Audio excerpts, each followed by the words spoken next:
Shalom Bapak Ibu Saudara, kembali lagi bersama kami di podcast Paul Kemang Pratama. Kali ini berbeda, bukan di studio ya, bukan di ruangan podcast di gereja, tetapi sekarang kami sedang berada di rumah, di kediaman Bapak Eki Kristiawan. Nah, hari ini narasumber kita adalah Pak Eki Kristiawan. Kita akan membahas bersama-sama tentang keselamatan kebakaran di rumah. Nah, mungkin sebelum kita membahas tentang keselamatan kebakaran ini, Pak, mungkin Bapak bisa perkenalan diri dulu, Pak. Nama dan bekerja di mana, Pak? Saya nama Eki Kristiawan, Ya. pensiunan Damkar Jakarta. Ya. Cukup lama sudah. Saya pensiun di 2002. Jadi sudah 20 tahun yang lalu. Ya. Tapi saya dengar masih kerja, Pak, ya? Masih sering dipanggil begitu, Pak? Ya. Ya, kebetulan saya terlibat dalam asosiasi. Ya. Saya wakil ketua dari yang lalu itu Masyarakat Profesi Proteksi Kebakaran Indonesia. Ya. Nah, kemudian nama asosiasinya kemudian berubah. Yang terakhir adalah Masyarakat Profesi Keselamatan Kebakaran Indonesia. Jadi dari MP2KI menjadi MPK2I. Saya tidak lagi menjadi wakil ketua. Ya. Saya didudukan salah satu dari board advisory. Jadi semacam dewan penasehat lah artinya seperti itu. Iya. Kira-kira itu. Iya, baik. Mungkin langsung saja Pak tentang keselamatan kebakaran di rumah. Tentunya soal kebakaran ini kan cukup luas ya kalau kita bahas di sini dan cukup memakan waktu kalau kita bahas semua. Tetapi fokus kita hari ini mengenai kebakaran di rumah saja, Pak. Nah, mungkin saya mulai dari pencegahan, Pak.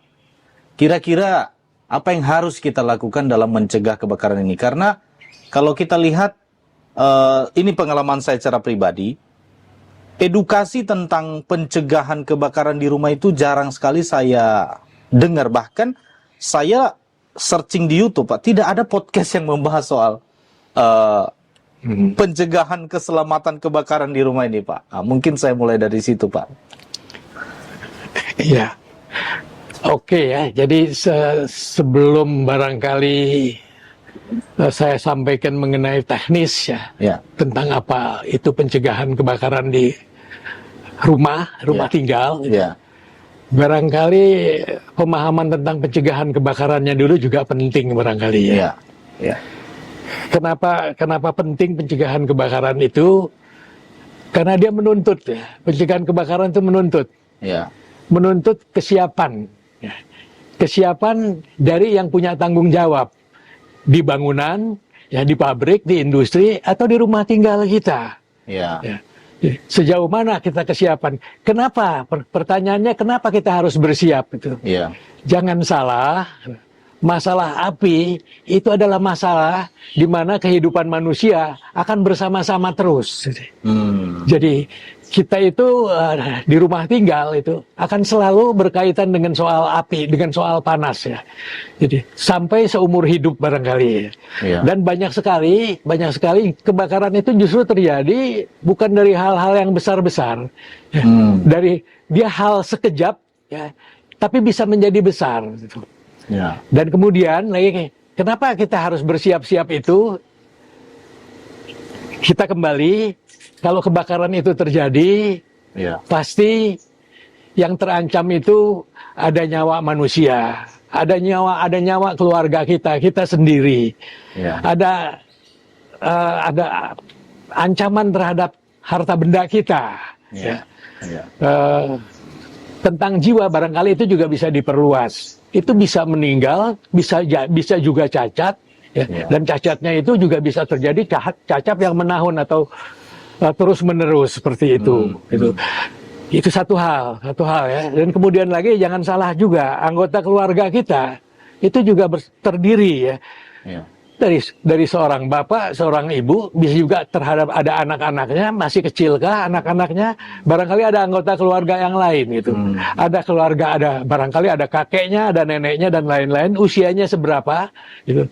Apakah kalau terjadi sesuatu atau bahaya kebakaran bisa menyelamatkan dirinya sendiri atau harus dibantu? Kira-kira ya sebuah keluarga atau sebuah kediaman tempat tinggal itu punya resiko yang sedemikian artinya. Jadi sangat dituntut sekali lagi kesiapan. Jadi pencegahan di sini diartikan kesiapan. Jadi kesiapannya secara mental yang tadi kaitannya dengan tanggung jawab, dan kemudian tentunya secara fisik juga ada kesiapan-kesiapan yang lain. Sementara itu dulu. Ya, baik. Nah, jikalau kita membangun rumah ini, Pak, apa yang harus kita persiapkan terkait keselamatan kebakaran itu? Hal-hal apa saja yang harus kita perhatikan? Kalau kita membangun rumah, ini jawabannya ya kita kembalikan lagi, kembalikan. Yang pertama yang harus menjadi goal keselamatan orang-orang yang ada di rumah, keselamatan jiwa penghuni rumah artinya. Bagaimana bangunannya itu tidak roboh misalnya. Bagaimana bangunannya itu cukup sehat barangkali cukup sehat artinya tidak sempit, tidak udaranya kemudian harus ada kemudian ventilasi yang cukup. Itu dari segi konstruksi. Jadi kesiapan dari sudut konstruksi dan sangat terkait kesiapan konstruksinya ini tadi terhadap ancaman roboh. Dan kemudian terhadap kesiapan kalau kita mau melarikan diri, gitu. Jadi apakah dipermudah, apakah jalan keluarnya lebih dari satu, itu harus yang sebaiknya ada dipersiapkan. Jangan tergantung kepada sebuah jalan keluar yang tunggal artinya itu. Sebab kalau sebuah jalan keluar yang tunggal itu kemudian tidak bisa dilalui, berarti kita tidak punya jalan keluar alternatif untuk menyelamatkan diri itu. Dan itu dari sudut keselamatan jiwa. Dan dari sudut keselamatan harta benda dan lain-lain, bagaimana kalau terjadi kebakaran, lokasi tempat asal api, kebakarannya itu tempat asal apinya tidak sedemikian mudah, apinya itu menjalar ke ruang-ruang lain artinya itu. Jadi itu sangat terkait dengan bahan konstruksi. Jadi kalau bahan konstruksinya dipilih kemudian bahan-bahan yang mudah terbakar, kemudian sekatan-sekatan atau partisi-partisi itu kemudian terbakar, itu berarti rumah itu terancam bisa total loss. Total loss itu artinya keseluruhan rumah bisa terbakar artinya itu. Jadi bagaimana menghambat kebakaran itu hanya terbatas pada di tempat asal kejadian, itu yang paling bagus artinya. Jadi saya pikir itu aja lah, dari segi konstruksi terhadap keselamatan jiwa, konstruksinya jangan sampai roboh, dan kalau terjadi kebakaran dan lain, bagaimana sarana untuk menyelamatkan diri tersedia, dan kemudian bagaimana kalau terjadi kebakaran itu tidak membuat seluruh rumah itu terbakar habis artinya itu. Nah, sebenarnya bangunan yang paling aman itu apa, Pak? Ada yang berpikir tinggal di perumahan lebih aman daripada tinggal di apartemen, atau sebaliknya, lebih aman di apartemen daripada di rumah, atau lebih aman di kantor, lebih aman hotel.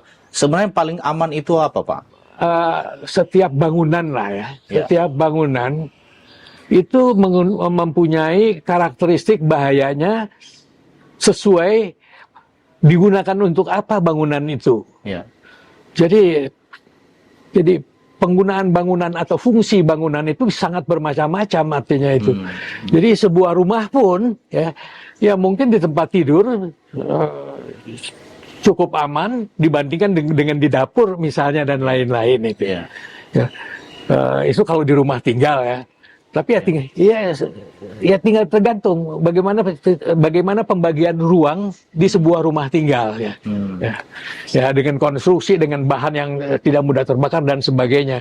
Kemudian di bangunan-bangunan lain juga punya konsekuensi risiko kebakaran termasuk bahaya kebakaran yang berbeda-beda, dilihat dari risiko dan dilihat dari level atau tingkatan.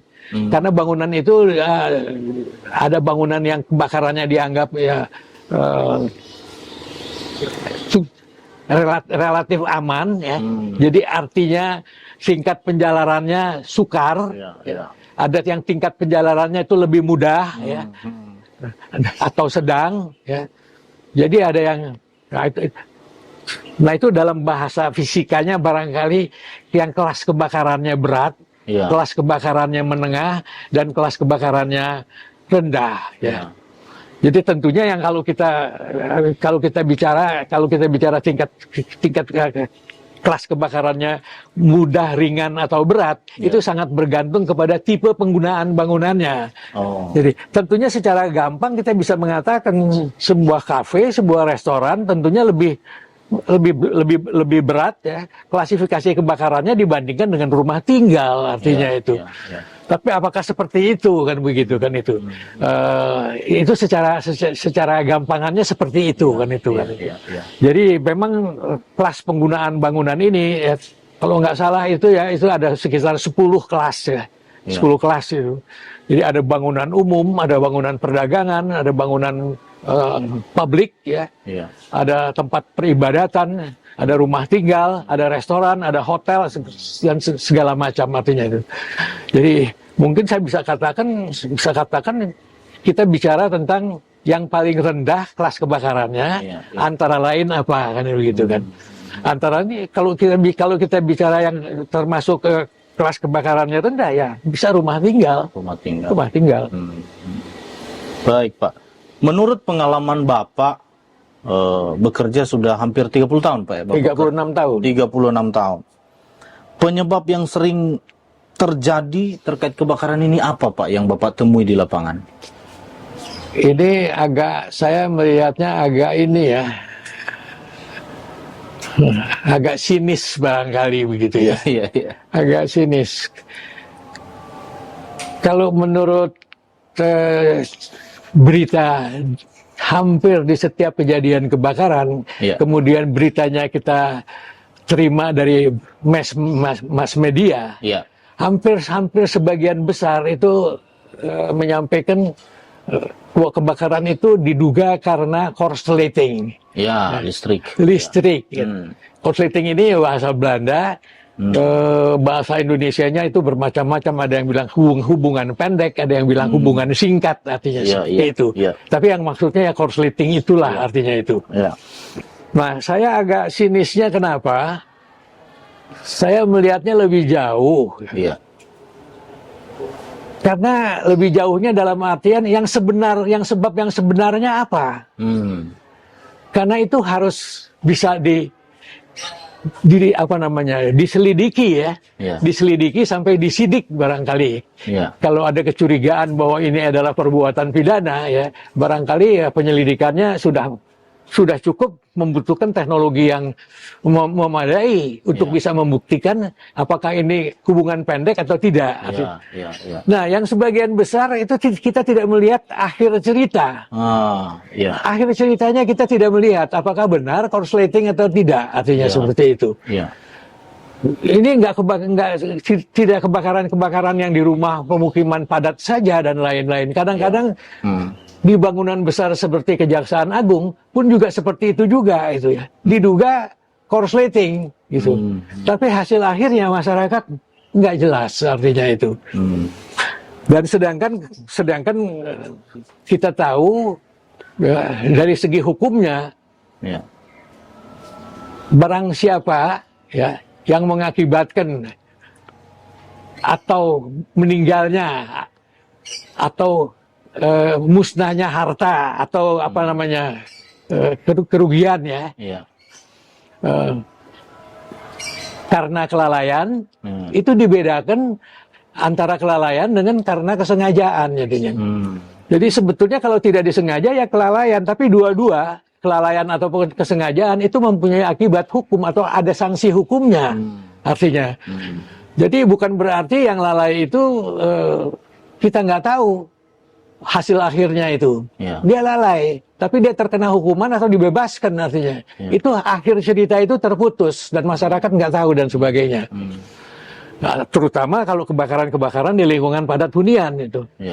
kelalaian satu orang tapi menimbulkan akibat ya, ada ribuan ratusan keluarga atau puluhan keluarga ya yang menderita karena kelalaian satu orang dan lain-lain. Jadi dan kalau menurut saya hukum pun juga harus jelas juga di sini itu. Apakah dibebaskan, apakah dijatuhkan hukuman seperti apa, itu kita kepingin jelas sebetulnya itu.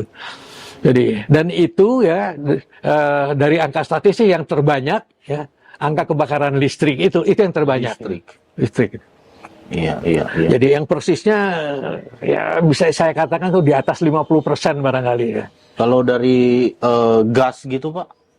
Enggak sedemikian banyak. Enggak sedemikian banyak.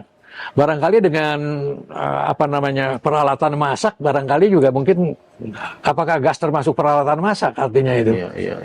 Bisa termasuk peralatan masak juga kalau memang di dapur barangkali kan itu. Seperti itu. Enggak, kalau pertanyaannya itu yang terbanyak di mana, saya kira saya mengambil yang paling banyak listrik diliput ya atau disiarkan dari mass media itu. Iya. Korsleting, listrik. Kalau menurut saya kita blur, kita itu tidak persis jelas artinya. Seperti apa ya aparat penegak hukum itu ya mengungkap tentang sebab kebakaran korsleting, sebab kebakaran itu. Iya. Baik. Nah, sekarang mungkin kita masuk ke penanganan, Pak. Mungkin hal yang paling praktis, jikalau di rumah kita terjadi kebakaran, tindakan apa yang harus kita lakukan, Pak? Karena ini bisa saja terjadi kepanikan misalnya, Pak. Lalu, ya tidak bersikap sebagaimana mestinya. Bagaimana sikap kita, Pak? Kalau terjadi kebakaran di rumah kita, pertanyaannya sederhana sebetulnya. Ya. Apakah kita langsung bisa melihatnya sendiri, atau kita mengetahui karena teriakan, teriakan orang rumah misalnya, ada kebakaran dan sebagainya dan lain-lain. Nah, kalau kebetulan kita, sebagai katakan yang punya tanggung jawab diharapkan bisa mengatasi kebakaran itu, tentunya kita harus berbuat sesuatu, berbuat sesuatu untuk mengatasi kebakaran itu. Tinggal pertanyaannya dengan apa? Kalau lihat buku-buku tentang pencegahan kebakaran di rumah tinggal ya di luar negeri terutama dengan yang nomor satu, padamkan dengan alat pemadam api ringan, APAR. Saya nggak yakin kalau kita bicara alat pemadam api ringan itu akan tersedia ya, di seluruh rumah tinggal, dan hampir sebagian besar rumah tinggal tidak menyediakan APAR dan lain-lain. Iya. Terus yang kedua, kalau tidak ada APAR harus diatasi dengan apa? Kalau bahasanya blanket ya barangkali agak susah dimengerti juga, belum tentu juga rakyat kebanyakan mengerti tentang blanket. Tapi semacam kain ya atau bahan penutup ya yang bisa digunakan untuk menutup kebakaran itu. Cukup tebal dan bahan itu tidak mudah terbakar. Itu ditutup artinya. Kalau bisa ya sederhananya, kalau bisa kalau misalnya tidak tersedia bahan yang agak tebal dan lain-lain, barangkali kalau misalnya ada selimut atau sarung dan lain-lain itu cebluskan ke air dulu baru digunakan untuk menutup apinya. Ditutup. Kalau kebakarannya masih relatif bisa ditutup ya, luasnya dan sebagainya. Kalau terbatas sebesar kompor, rasanya bisa ya, bisa ditutup itu kan itu. Itu kalau setelah ditutup, kalau bisa ya bisa dibawa keluar rumah, artinya itu bisa terselesaikan. Jadi sangat bergantung dengan situasi besar kebakarannya itu juga artinya itu. Tinggal tergantung lagi ya, bisa kalau kebakarannya udah sampai di langit-langit dan sebagainya sudah besar dan lain-lain. Nah, kalau itu kita sudah tidak bicara memadamkan kebakaran. Kebakaran tingkat awal itu sudah lewat, artinya itu sudah berarti kebakaran sudah tingkat besar. Kalau tingkat besar Anda harus segera tinggalkan rumah, artinya itu evakuasi. Iya, berarti menurut Bapak wajib nggak rumah mempunyai alat pemadam kebakaran yang kecil ini, Pak? Kalau kita bicara wajib, kita harus bicara yang mewajibkan itu apa? Apakah saran Bapak lah sebagai pekerja dari Damkar ini, Pak? Saya pikir itu belum bisa diwajibkan lah Belum itu bisa. ya, belum bisa diwajibkan kalau karena kita bicara rumah tinggal itu juga berbeda-beda loh. Iya. Ada yang kelas seperti apa itu ya, Iya, kelas besar, kelas menengah, kelas lux, kelas seperti apa Iya. dan lain-lain itu. Jadi kalau tidak disediakan alat pemadam api ringan, sediakanlah itu blanket bahan-bahan dari bahan yang tidak mudah terbakar yang bisa digunakan untuk menutup apinya. Artinya itu. Baik.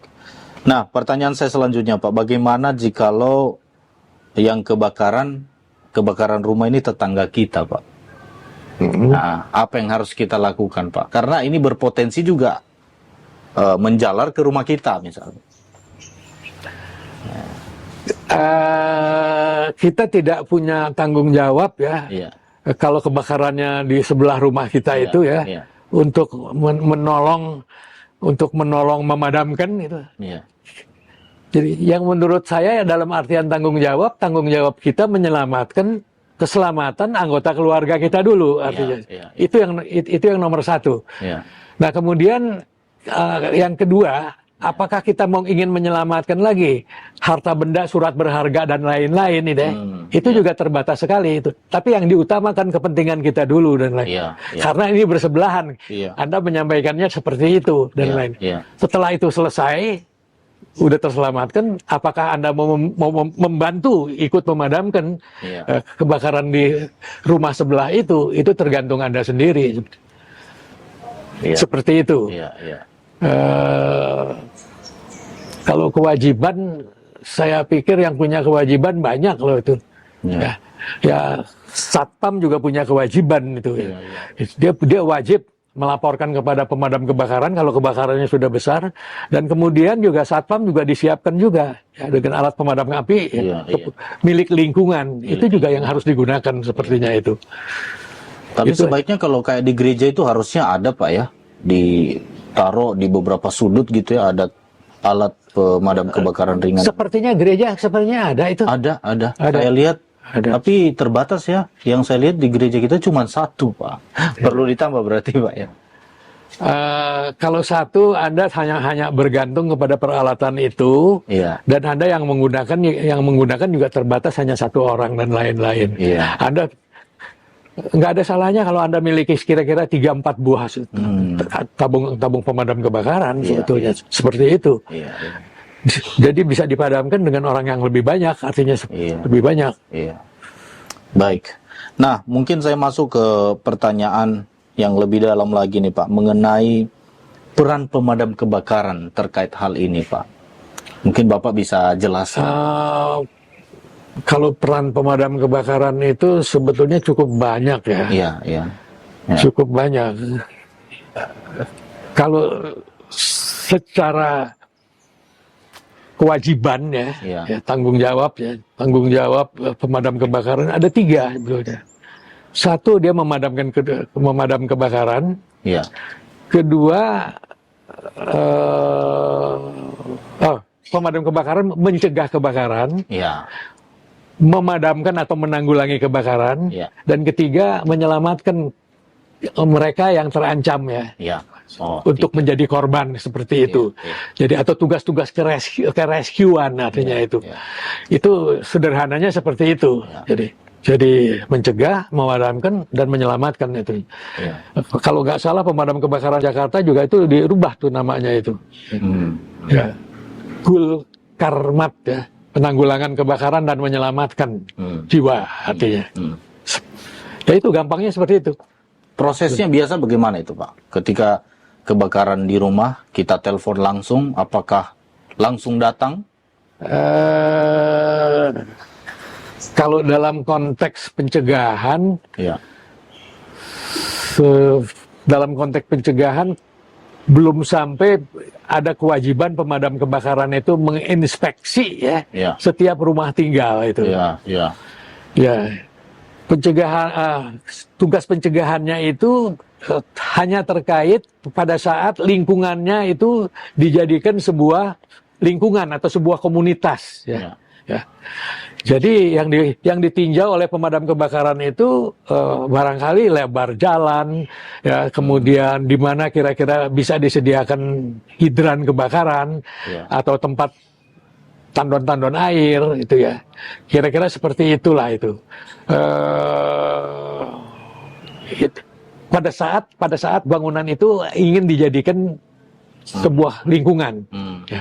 Jadi kurang lebih infrastrukturnya itu ada permintaan dari pemadam kebakaran, tentunya kepada si developer kan, developer yang wajib untuk melaksanakan itu. Itu dalam konteks pencegahan. Tapi dalam konteks pada saat terjadinya kebakaran, ya pemadam kebakaran dia standby di tempat, dia siap di call 24 jam, artinya dia ready kalau dipanggil, ya, segera datang.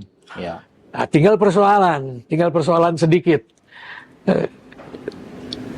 Waktu call-nya, waktu menghubungi pemadam kebakarannya itu, apakah pada saat kebakaran itu baru saja terjadi atau setelah kebakarannya itu besar? Jadi faktor ini yang barangkali ya dilupakan. Jadi yang punya rumah atau yang katakan orang yang di rumah juga sibuk akan memadamkan kebakaran yang terjadi, sehingga barangkali aja mereka juga terlupa untuk menghubungkan ke pemadam kebakaran. Kalau menghubungkan ke pemadam kebakaran, barangkali juga apakah dia tahu nomor-nomor teleponnya itu dengan jelas? Apakah setiap rumah punya nomor telepon itu dan lain-lain? Jadi berarti kalau menghubungi pemadam kebakaran sangat bergantung kepada satpam. Nah, tinggal barangkali kita mau ngecek satpam kita itu punya nggak nomor-nomor. Nah, kalau saya percaya bahwa satpam tentunya punya nomor-nomor telepon ya instansi yang harus dihubungi. Dia punya. Jadi kebakaran hubungi ke pemadam kebakaran. Nah, tinggal ada permasalahan. Pemadam kebakaran itu terima telepon kebakaran. Biasanya yang menerima itu di markas komando namanya barangkali ya, pusat komando ya, pusat komunikasi ya, pusat komando lah artinya. Itu kalau dia nomor teleponnya 112 atau ada yang pakai ada yang nomor wilayah ada.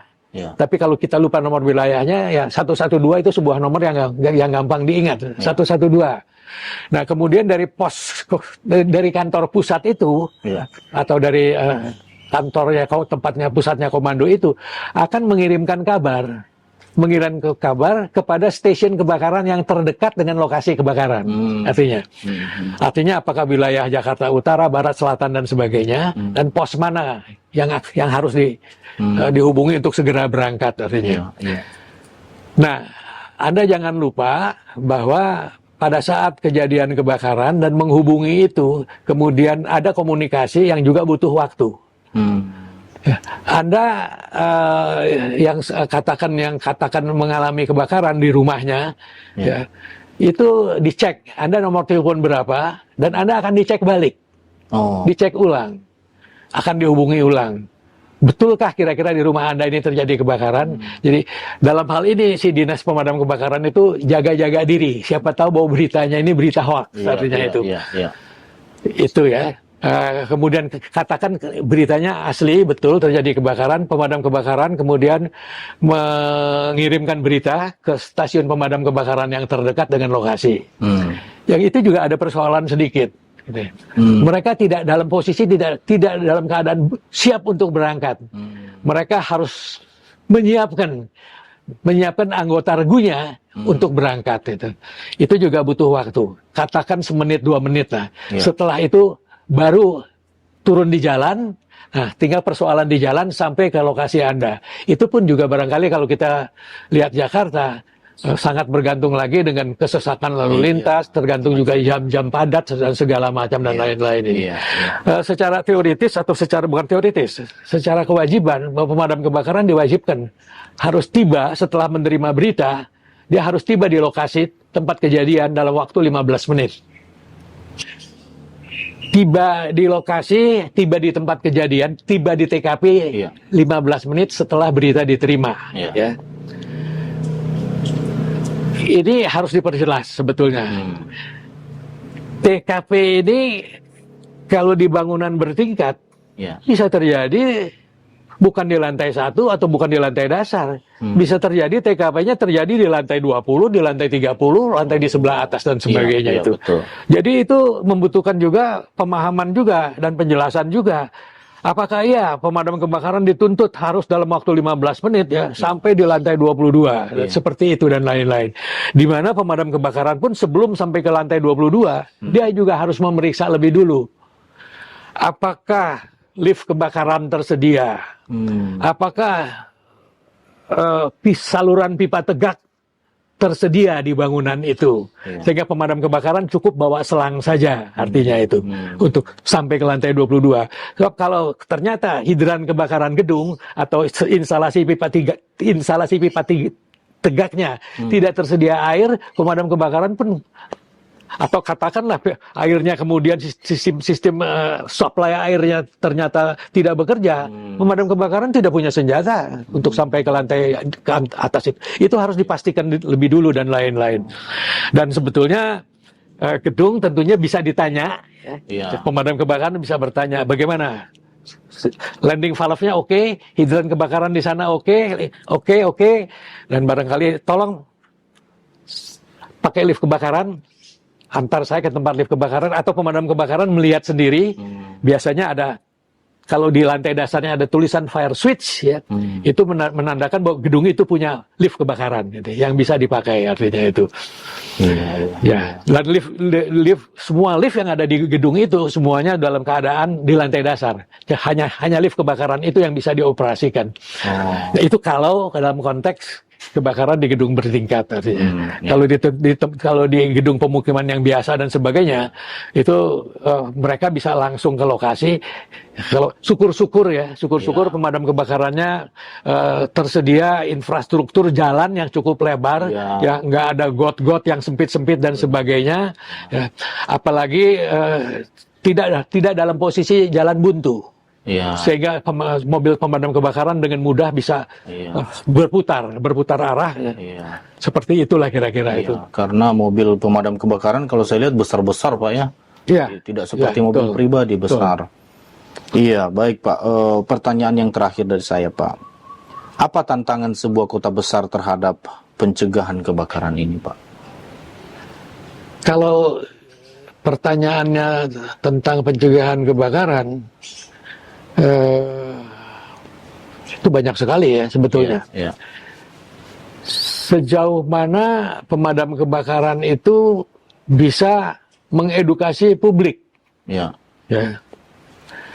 Kemudian sejauh mana pemadam kebakaran itu bisa menyebarkan sumber dayanya. Sumber daya ini dua ini. Berupa peralatan, berupa sumber daya manusia, menyebarkan ke seluruh komunitas ya yang berbeda-beda risiko kebakarannya. Jadi setiap komunitas atau sebuah lingkungan yang tentunya kalau bahaya atau risiko kebakarannya tinggi, tentunya membutuhkan sumber daya yang relatif tinggi juga ya untuk bisa mengimbangi risiko bahaya yang ada di komunitas itu. Itu tantangan sekali kalau menurut saya itu.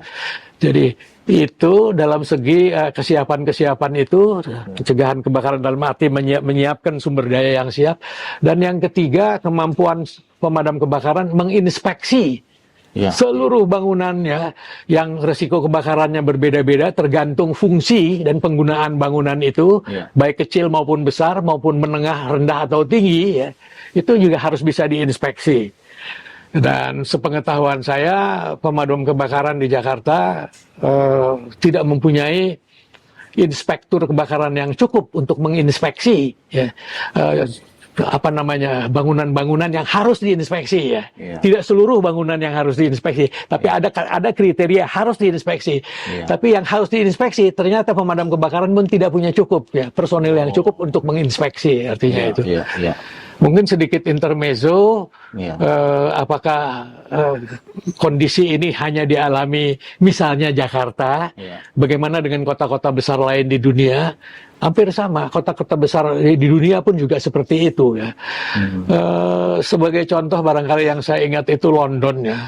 London itu punya 800.000 bangunan yang harus diinspeksi, dan pemadam kebakaran tentu saja tidak punya kemampuan untuk menginspeksi. Kemudian pemadam kebakaran itu memprioritaskan bangunan-bangunan tertentu yang diinspeksi. Dan yang menarik adalah bahwa yang diprioritaskan untuk diinspeksi oleh pemadam kebakaran London sana adalah bangunan-bangunan yang ternyata ditempati atau dihuni oleh penghuni yang tidak mampu menolong dirinya sendiri kalau terjadi kebakaran. Bangunan-bangunan itu seperti bangunan-bangunan rumah sakit, bangunan-bangunan rumah jompo, panti-panti dan sebagainya ya. Itu yang diutamakan. Jadi karena dia tidak mampu melaksanakan semua, dia memprioritaskan. Itu kira-kira bangunan yang diprioritaskan itu. Dan saya sengaja ngomong ini dan saya berharap ya bahwa Jakarta pun juga punya kisah yang sama, walaupun jumlah bangunannya tidak sebanyak London, tapi jumlah bangunan yang tidak bisa diinspeksi, katakan bangunan tinggi ya, itu kemampuan pemadam kebakaran Jakarta cuma 30%, 70% tidak bisa diinspeksi artinya. Dan jadi kalau nyontek London, jadi oke lah, kau tidak bisa menginspeksi, tapi kau prioritaskanlah bangunan-bangunan yang penghuninya tidak mampu menolong dirinya sendiri. Itu prioritaskanlah, artinya seperti itu. Kira-kira seperti itu ya. Ya, itu dari segi inspeksi ya. Nah, kemudian lain lagi. Saya kepingin bicara tentang kesiapan infrastruktur itu. Infrastruktur itu bisa berarti pos pemadam kebakaran, pos pemadam kebakaran, bisa berarti hidran kebakaran kota, bisa berarti juga tandon-tandon air, ya, barangkali sungai-sungai, ya, itu juga bisa dianggap sebagai infrastruktur ya untuk kepentingan pemadam kebakaran itu. Ini perlu disampaikan juga bahwa hidran kota, ya, infrastruktur untuk masalah sumber air, pasokan air untuk kebakaran di Jakarta, jumlahnya sudah semakin menciut, ya. Jadi beberapa tahun yang lalu jumlahnya masih 1.300, ya. Ini pun jumlah 1.300 juga sangat kurang, hidran kebakaran kota, ya. Yang sekarang tinggal 421, itu pun semakin kurang, ya, jumlahnya. Ya, apalagi kalau kita mau bandingkan dengan kota yang sebesar Singapura barangkali ya, infrastruktur yang dipersiapkan Singapura 30.000, apalah artinya 421 artinya. Dengan hidran kota yang tersedia sedemikian minim, jadi kegiatan pemadaman kebakaran sangat bergantung kepada mobil-mobil pemadam kebakaran. Dan mobil pemadam kebakaran itu, setiap kebakaran yang walaupun tidak terlalu besar, itu dikerahkan dalam jumlah yang banyak. Dan jangan salah, dikerahkan mobil dengan jumlah yang banyak, itu menyerap sumber daya manusia yang banyak. Juga. Padahal sumber daya manusia yang digunakan untuk memadamkan kebakaran tidak sebanyak pemadam kebakaran mengerahkan anggotanya seluruhnya. Barangkali kalau kita lihat yang pegang selang, ya, barangkali cuma ada 3-4 titik saja, barangkali cuma sekitar 10 orang, tapi kalau dikerahkan sampai 10-20 mobil, barangkali itu sudah ratusan personil yang harus disiapkan artinya itu. Itu karena masalah sumber air tidak tersedia. Ya. Jadi infrastruktur sumber air hidran kebakaran kota tidak memadai. Itu mengakibatkan seperti itu. Jadi ada pemborosan dari segi manpower itu. Terlalu banyak ya, sedangkan pekerjaannya cuma dia pun tidak nyemprot. Jadi mobil pompa itu hanya seperti mobil tangki. Bawa air saja artinya itu. Kenapa tidak mobil tangki saja yang disiapkan? Bukan mobil pompa. Jadi, bukan mobil untuk fighting jadinya seperti itu. Itu saya pikir itulah hal-hal itulah yang penting. Dan kemudian lagi saya masih ingat saya melihat nonton di televisi ketika Wali Kota Surabaya Ibu Risma Rini meresmikan bahwa Surabaya sudah dilengkapi kotanya dengan mobil tangga yang tangganya punya ketinggian sampai 105 meter. bangga sekali. 105. Dan mobil tangga yang 105 meter itu pun juga dimiliki Jakarta. Nah, cuma yang dipesankan, ya, saya ingat banget itu, ya, pesannya Ibu Wisma Rini, ya, Iya. Surabaya. Dia memesan kepada pemadam kebakaran. Jangan lupa ya, Anda pelajari jalan-jalan mana ya yang bisa dilalui oleh mobil ini, ya. Dan punya tempat parkir atau tempat yang cukup atau tidak, artinya. Mobilnya sudah tersedia, bisa mencapai ketinggian 125 meter, tapi tidak semua ya gedung-gedung yang membutuhkan itu ya. Lebar jalannya ya atau kondisi jalannya bisa dilalui oleh bisa diakses oleh mobil itu. Dan itu menurut saya satu PR yang tidak main-main, artinya. Kita beli dengan harga yang cukup mahal, tapi dalam pelaksanaannya ternyata tidak bisa mengakses ya gedung-gedung yang membutuhkannya seperti itu. Saya pikir itu dulu lah. Berarti kalau saya bilang Pak ya, sesuai seperti yang orang-orang katakan itu, sediakan payung sebelum hujan, lebih baik mencegah daripada mengobati. Hal ini saya pikir juga perlu kita lakukan terkait pemadam kebakaran ini Pak. Saya lebih melihatnya bukan dari pemadam kebakaran. Dari masyarakat. Bahwa apa yang menjadi keterbatasan si pemadam kebakaran itu menjadi sebuah tantangan ya. Bagaimana warga masyarakat bisa bersama-sama menghadapi masalah itu semua. Jadi saya pikir itu ya,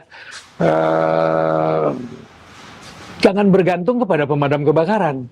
Anda harus mampu menyiapkan kemampuan Anda sendiri seperti itu. Singapura ya, gedung-gedungnya dia sudah mempunyai emergency response team, tim tanggap darurat yang disediakan oleh gedung itu ya atau bangunan itu, manakala katakan kriterianya sederhana. Gedung itu dihuni oleh 1.000 orang lebih. Batasannya 1.000. Bahwa gedung itu harus menyiapkan emergency response team jadinya. Itu. Saya pikir itulah itu. Jadi hambatan-hambatan yang terjadi yang dialami oleh pemadam kebakaran, saya kira itu juga harus ada upaya lebih ya, harus ada kebijakan lebih dari si pemerintah kota ya. Bagaimana kita bisa mempunyai kemampuan untuk resilience. Daya lenting kita, bagaimana kita dihadapkan dengan masalah seperti ini, bagaimana kita harus mampu mengatasinya dan sebagainya. Seperti itulah kira-kira. Baik. Terima kasih banyak Pak, dari awal sudah mengedukasi tadi, luar biasa apa yang disampaikan Pak. Mungkin ada yang Bapak mau sampaikan sebagai kesimpulan kepada jemaat maupun masyarakat yang nonton, karena ini juga ditonton bukan hanya jemaat PAUD Kemang Pratama. Oh ada. Iya. Saya sempat jadi kepala diklat dulu. Iya. Ya, saya sempat menjadi kepala pencegahan, saya sempat menjadi kepala diklat itu. Iya. Dan itu membekas, itu membekas, ya, terutama kalau saya melihat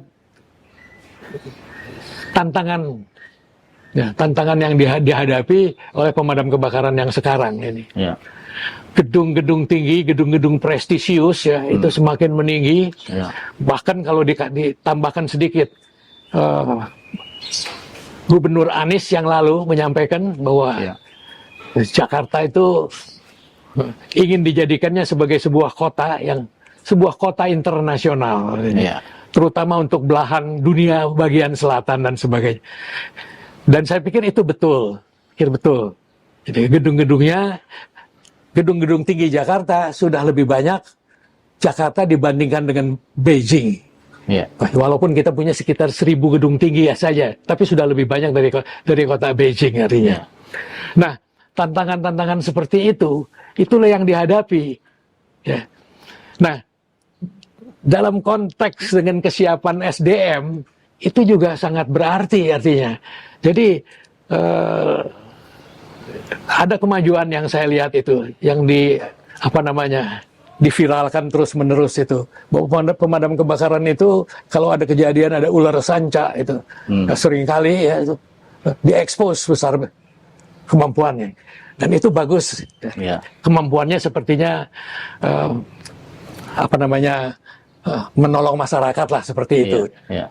Tapi dari segi kesiapan menyiapkan seorang pemadam kebakaran yang tangguh, yang ulet, Iya.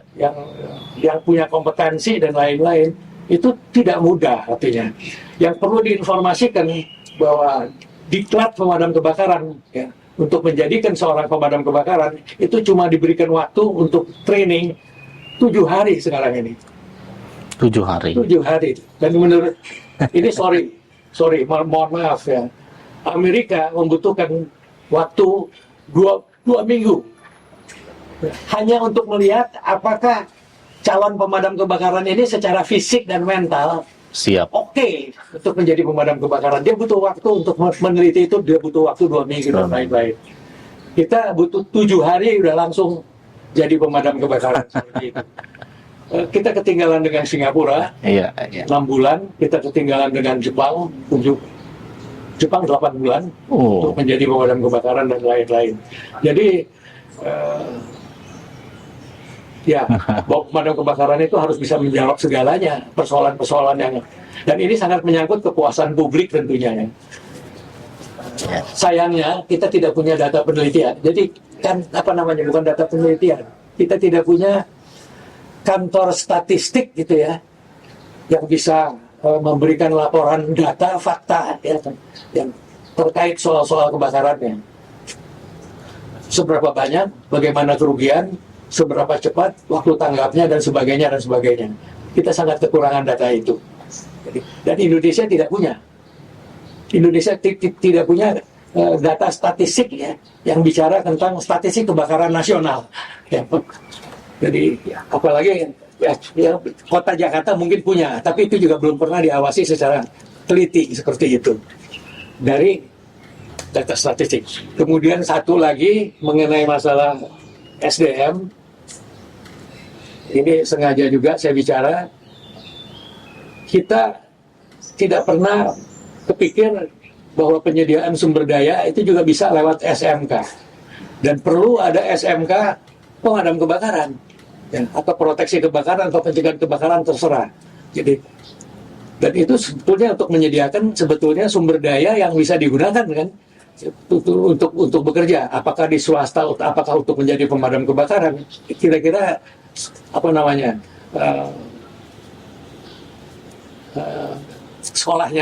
sekolahnya itu disediakan lah, SMK itu dan lain-lain.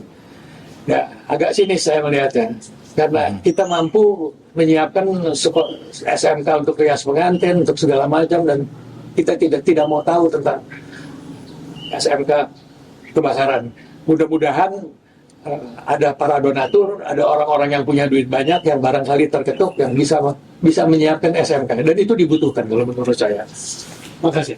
Baik, terima kasih banyak Pak atas waktunya. Ada banyak hal yang telah kita pelajari, dan mungkin selama ini kita jarang mendengar tentang pemadam kebakaran ini. Baru nanti heboh setelah rumah kita kebakaran. Jangan sampai itu terjadi, dan mungkin kita bisa buat part 2 nanti Pak ya. Oh, bisa. Bisa. Bagi jemaat yang ingin bertanya, silakan tanya di kolom komentar, nanti akan kami jawab. Dan terima kasih sudah menonton dari awal sampai akhir. Kiranya podcast ini dapat menjadi berkat bagi saudara. Kita akan bertemu di podcast selanjutnya, dan Tuhan Yesus memberkati.